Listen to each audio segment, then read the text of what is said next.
गोविंद बोलो हरि गोपाल बोलो, राधा रमण हरि गोविंद बोलो।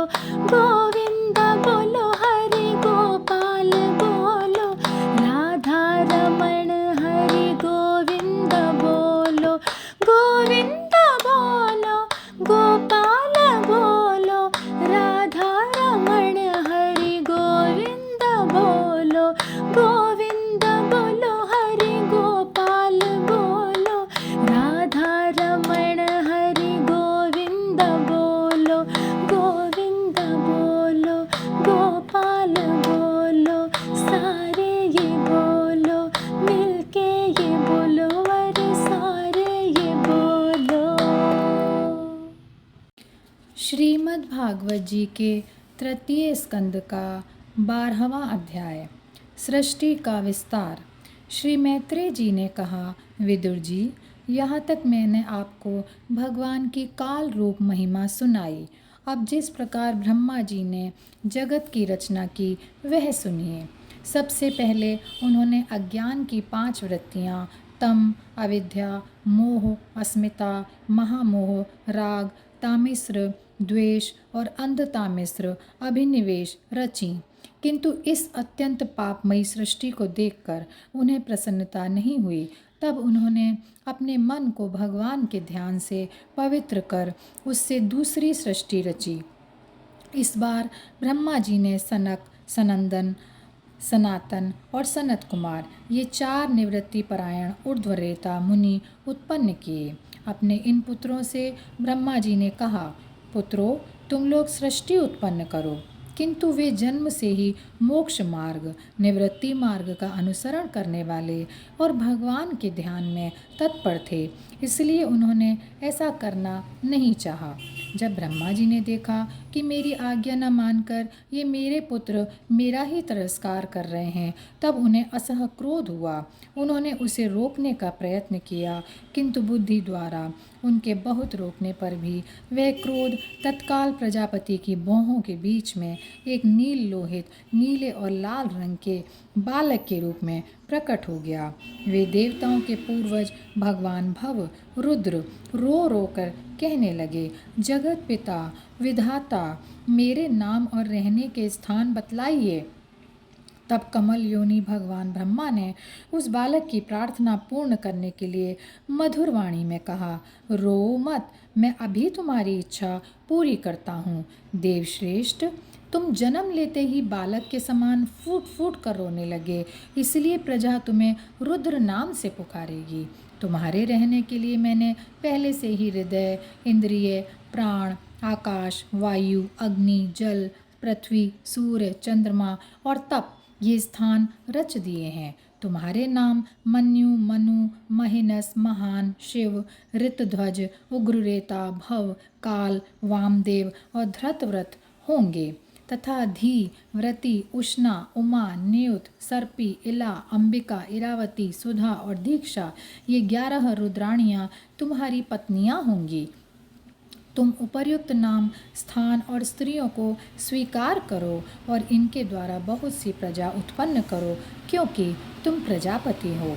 लोक पिता ब्रह्मा जी से ऐसी आज्ञा पाकर भगवान नील लोहित बल, आकार और स्वभाव में अपने ही जैसी प्रजा उत्पन्न करने लगे। भगवान रुद्र के द्वारा उत्पन्न हुए उन रुद्रों को असंख्य यूथ बनाकर सारे संसार को भक्षण करते देख ब्रह्मा जी को बड़ी शंका हुई।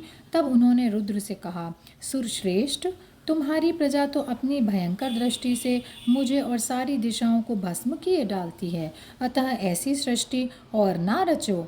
तुम्हारा कल्याण हो। अब तुम समस्त प्राणियों को सुख देने के लिए तप करो, फिर उस तप के प्रभाव से ही तुम पूर्ववत इस संसार की रचना करना।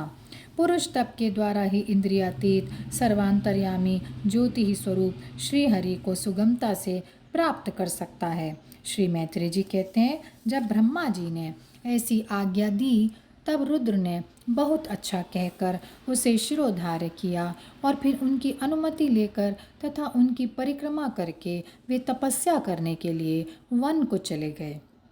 इसके पश्चात जब भगवान की शक्ति से संपन्न ब्रह्मा जी ने सृष्टि के लिए संकल्प किया, तब उनके 10 पुत्र और उत्पन्न हुए। उनसे लोक की बहुत वृद्धि हुई। उनके नाम मरीचि, अत्रि, अंगिरा, पुलस्त्य, पुलह, क्रतु, भृगु, वशिष्ठ, दक्ष और 10वें नारद थे। इनमें नारद जी प्रजापति ब्रह्मा जी की गोद से, दक्ष अंगूठे से, वशिष्ठ प्राण से, भृगु त्वचा से, क्रतु हाथ से, पुलह नाभि से, पुलस्त्य ऋषि कानों से, अंगिरा मुख से, अत्रि नेत्रों से और मरीचि मन से उत्पन्न हुए। फिर उनके दाएं स्तन से धर्म उत्पन्न हुआ, जिसकी पत्नी मूर्ति से स्वयं नारायण अवतीर्ण हुए हैं, तथा उनकी पीठ से अधर्म का जन्म हुआ और उससे संसार को भयभीत करने वाला मृत्यु उत्पन्न हुआ। इसी प्रकार ब्रह्मा जी के हृदय से काम, भौहों से क्रोध, नीचे के होठ से लोभ, मुख से वाणी की अधिष्ठात्री देवी सरस्वती, लिंग से समुद्र, गुदा से पाप का निवास स्थान, राक्षसों का अधिपति निरति, छाया से देवहूति के पति भगवान जी करदम जी उत्पन्न हुए। इस तरह यह सारा जगत कर्ता ब्रह्मा जी के शरीर और मन से उत्पन्न हुआ। विदुर जी, भगवान ब्रह्मा की कन्या सरस्वती बड़ी ही सुकुमारी और मनोहर थी। हमने सुना है एक बार उसे देखकर ब्रह्मा जी काम मोहित हो गए थे। यद्यपि वे स्वयं वासनाहीन थे, उन्हें ऐसा अधर्ममय संकल्प करते देख उनके पुत्र मरीचि आदि ऋषियों ने उन्हें विश्वासपूर्वक समझाया, पिताजी आप समर्थ हैं, फिर भी अपने मन में उत्पन्न हुए काम के वेग को न रोककर पुत्री गमन जैसा दुस्तर पाप करने का संकल्प कर रहे हैं। ऐसा तो आपसे पूर्ववर्ती किसी भी ब्रह्मा ने नहीं किया और न आगे ही कोई करेगा। जगत गुरु, आप जैसे तेजस्वी पुरुषों को भी ऐसा काम शोभा नहीं देता, क्योंकि आप लोगों के आचरणों का अनुसरण करने से ही तो संसार का कल्याण होता है। जिन श्री भगवान ने अपने स्वरूप में स्थित इस जगत को अपने ही तेज से प्रकट किया है, उन्हें नमस्कार है। इस समय वे ही धर्म की रक्षा कर सकते हैं। अपने पुत्र मरीचि आदि प्रजापतियों को अपने सामने इस प्रकार कहते देख प्रजापतियों के प्रति ब्रह्मा जी बड़े लज्जित हुए और उन्होंने उस शरीर को उसी समय छोड़ दिया।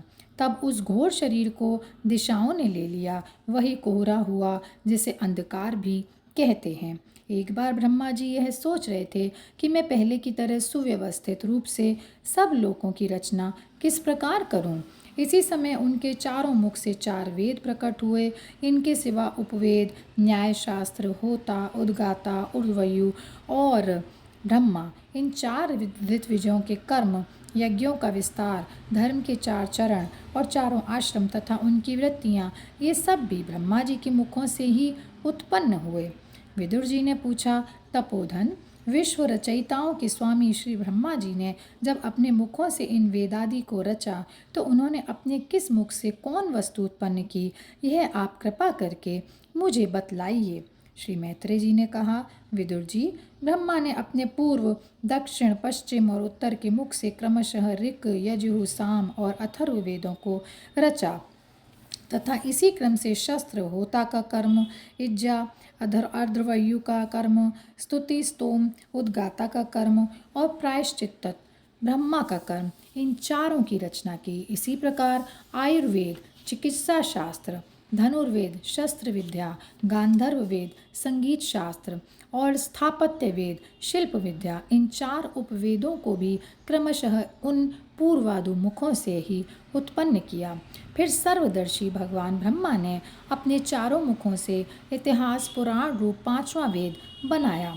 इसी क्रम से षोडशी और उक्त चयन और अग्निष्टोम, आप्तोर्याम और अतिरात्र तथा वाजपेय और गोसव, ये 2-2 याग भी उनके पूर्वादि मुखों से ही उत्पन्न हुए। विद्या, दान, तप और सत्य, ये धर्म के 4 पाद और वृत्तियों के सहित 4 आश्रम भी इसी क्रम से प्रकट हुए। सावित्र, प्राजापत्य, ब्रह्म और बृहद, ये 4 वृत्तियां ब्रह्मचारी की हैं तथा वार्ता, संचय, शालीन और शिलोंच, ये 4 वृत्तियां गृहस्थ की हैं। इसी प्रकार वृत्ति भेद से वैखानस, वालखिल्य, औदुंबर और फेनप, ये 4 भेद वानप्रस्थों के तथा कुटीचक, बहुदक, हंस और निष्क्रिय परमहंस, ये 4 भेद सन्यासियों के हैं। इसी क्रम से आन्वीक्षिकी, त्रयी, वार्ता और दंड नीति, ये 4 विद्याएं तथा 4 व्याहतियाँ भी ब्रह्मा जी के 4 मुखों से ही उत्पन्न हुई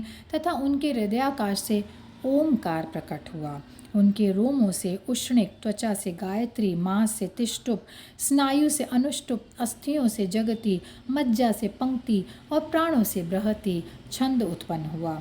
ऐसे ही उनका जीव स्पर्श वर्ण, कवर्ग आदि पंचवर्ग और देह स्वर्ण वर्ण आकार आदि कहलाया। उनकी इंद्रियों को उष्म वर्ण श श स ह और बल को अंतस्थ य र ल व कहते हैं तथा उनकी क्रीड़ा से निषाद, ऋषभ, गांधार, षडज, दैवत, मध्यम और पंचम, ये 7 स्वर हुए। हे तात, ब्रह्मा जी शब्द ब्रह्म स्वरूप हैं। वे वैखरी रूप से व्यक्त और ओंकार रूप से अव्यक्त हैं तथा उनसे परे जो सर्वत्र परिपूर्ण पर ब्रह्म है, वही अनेकों प्रकार की शक्तियों से विकसित होकर इंद्रादि रूपों में भास रहा है। विदुर जी, ब्रह्मा जी ने पहला कामासक्त शरीर जिससे कुहरा बना था छोड़ने के बाद दूसरा शरीर धारण करके विश्व विस्तार का विचार किया। वे देख चुके थे कि मरीचि आदि महान शक्तिशाली ऋषियों से भी सृष्टि का विस्तार अधिक नहीं हुआ। अतः वे मन ही मन पुनः चिंता करने लगे। अहो, बड़ा आश्चर्य है, मेरे निरंतर प्रयत्न करने पर भी प्रजा की वृद्धि नहीं हो पा रही है। मालूम होता है इसमें दैव ही कुछ विघ्न डाल रहा है। जिस समय यथोचित क्रिया करने वाले श्री ब्रह्मा जी इस प्रकार देव के विषय में विचार कर रहे थे, उसी समय अकस्मात उनके शरीर के 2 भाग हो गए।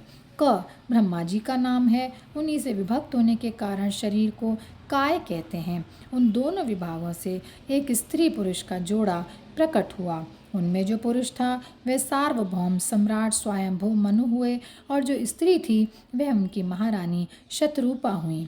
तब से मिथुन धर्म, स्त्री पुरुष संभोग, ये प्रजा की वृद्धि होने लगी। महाराज स्वयंभू मनु ने शतरूपा से 5 संतानें उत्पन्न की। साधु शिरोमणि विदुर जी, उनमें प्रियव्रत और उत्तानपाद 2 पुत्र थे तथा आकुति, देवहूति और प्रसूति 3 कन्याएं थीं। मनु जी ने आकुति का विवाह रुचि प्रजापति से किया। मजली कन्या देवहूति करदम जी को दी और प्रसूति दक्ष प्रजापति को। इन तीनों कन्याओं की संतति से सारा संसार भर गया। और यहीं पर श्रीमद्भागवत जी के 3 स्कंद का 12वां अध्याय समाप्त होता है। जय श्री कृष्णा, जय श्री कृष्णा, जय श्री कृष्णा।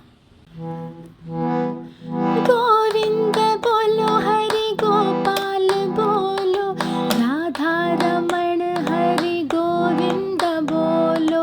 गोविंद बोलो, हरि गोपाल बोलो, राधा रमण हरि गोविंद बोलो। गोविंद बोलो, गोपाल बोलो, राधा रमण हरि गोविंद बोलो।